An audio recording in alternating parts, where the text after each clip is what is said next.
திருச்சிற்றம்பலம். ஸ்ரீ ஏலார்பழனி உடனுரை எட்டீஸ்வரர் திருக்கோவிலில் ராஜகோபுரம் பணி நடைபெற்று கொண்டிருக்கிறது. இத்திருப்பணியில் கலந்து கொண்டு இறைவன் திருவருளை பெறுமாறு பணிவுடன் கேட்டுக்கொள்கிறோம். இன்றைய திருமுறை 8ஆம் திருமுறை.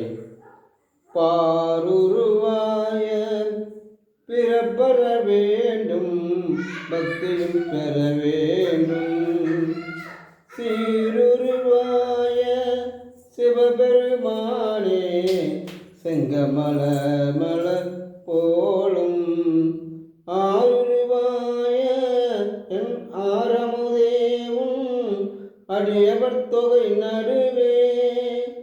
ஓருருவாய என் திருவருள் காட்டி, என்னையும் உய்ய கொண்டருளே. என்னையும் உய்ய கொண்டருளே.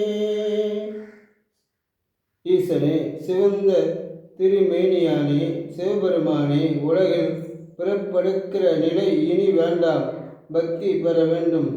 அரிய அமுதமே, மெய்யடியார் கூட்டத்துக்கு நடுவே உன் திருவருளை காட்டி அடியேனை ஆண்டருளுக. ஈசனே, இனி அன்னால் நடப்பது ஒன்றுமில்லை. இத்திருப்பணியும் சிவபூஜையும் நடப்பதெல்லாம் உன் செயலே.